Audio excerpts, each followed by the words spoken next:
संस्कारों में कमी आपकी है मम्मी जी। मम्मी जी आपका खाना लगा दूं? दया ने पूछा। बड़ी आई, खाना लगाने वाली तू होती कौन है मुझे खाना देने वाली? ये घर मेरा है और हाथ पैर सही सलामत है मेरे। तेरा क्या भरोसा खाने में जहर दे दे। लगता है माँ बेटे का झगड़ा लगवाकर चैन नहीं मिला। उसे बुरा बनाकर खुद मेरे सामने अच्छा बनने का नाटक कर रही है। तू क्या समझती है मैं कुछ नहीं जानती? ये बाल धूप में सफ़ेद नहीं किए मैंने।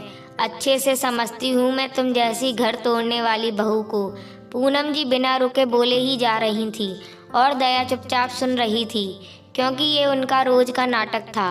वेदांत और पूनम जी को लगता है माँ बेटों के बीच सुबह सुबह जब तक तकरार नहीं होती खाना हजम नहीं होता था दोनों का।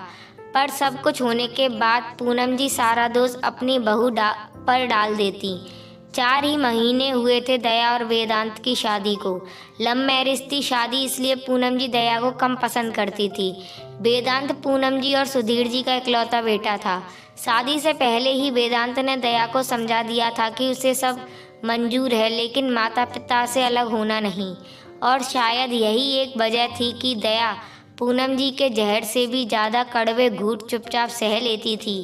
बिन माँ बाप की बेटी, चाचा चाची के घर पली बड़ी दया का हमेशा से एक ही सपना था कि उसे सास ससुर के रूप में माँ बाप मिल जाएं।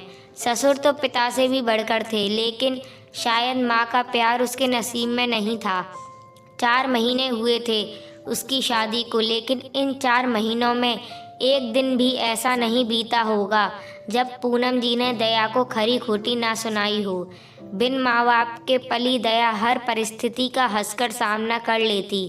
तकदीर ने उसे कठिन परिस्थितियों का सामना करना स्वतः ही सिखा दिया था। रात को ऑफिस से घर लौटते ही वेदांत माँ की गोद में सर रखकर सो गया। सर में हाथ फेरते हुए पूनम जी ने ऐसी तीखी नज़रों से दया की ओर देखा मानो वे कह रही हों, तू चाहे कितनी भी कोशिश कर ले, मेरे बेटे को मुझसे अलग नहीं कर सकती। दया अच्छे से जानती थी कि वेदांत चाहे अपनी माँ से कितना भी लड़ झगड़ लें, पर उनके खिलाफ एक शब्द भी नहीं सुनेगा, और इसलिए इस बारे में उससे बात करना व्यर्थ होगा। इस समस्या का कोई ना कोई हल तो निकालना होगा। अगले दिन सुबह बहू वेदांत का नाश्ता लगा दे। दया नाश्ता ले आई। यह क्या बहू, नाश्ता गरम तो कर लेती, ठंडा कैसे खाएगा? इसे तो ठंडा बिल्कुल पसंद नहीं है। चलेगा माँ, वेदांत ने कहा।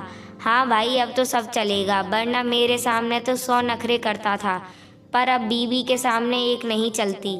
माँ, आप बात का बतंगड़ बना रही हो, वेदांत ने जवाब दिया। और फिर शुरू हुई वेदांत और पूनम जी की बहस। उस दिन तो बात बहुत बिगड़ गई।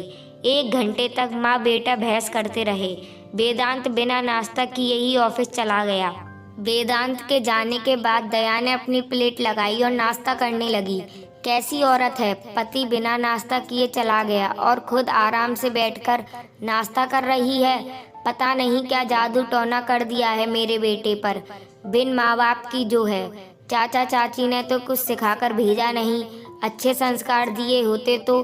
बस करो मम्मी जी, आप जब तक मुझ पर इल्ज़ाम लगा रही थी मैं सह गई, लेकिन अपने माता पिता के खिलाफ एक शब्द भी नहीं सुन सकती मैं।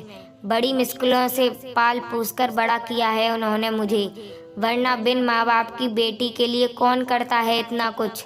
अगर जादू टोना ही करना होता तो सबसे पहले आपको बस मैं करती।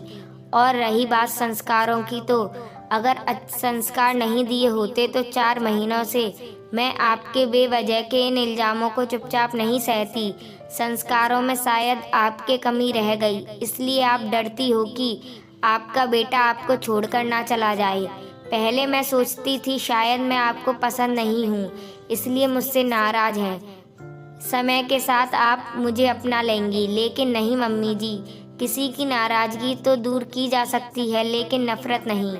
मैं आपको जितनी इज्जत देने की कोशिश कर रही हूँ, आप उतना ही मुझे नीचा दिखाती हैं। वेदांत और आपके बीच हमारी शादी से पहले भी नहीं पटती थी, लेकिन आप सब कुछ जानते हुए भी बेवजह मुझ पर इल्ज़ाम लगाए जा रही हैं। वे आपसे बहुत प्यार करते हैं और मैं भी आपकी इज्जत करती हूँ, लेकिन यह नफ़रत की आग जो आपके अंदर है एक दिन सब कुछ जलाकर राख कर देगी। अपने पैरों पर खुद कुल्हाड़ी मत मारिए मम्मी जी। अंत में बस इतना कहना चाहूँगी, मैं आपकी पसंद की बहू तो नहीं, पर अगर आप माँ बनकर सर पर हाथ रख दोगी तो मैं भी बेटी बनकर सारे फर्ज निभाऊंगी।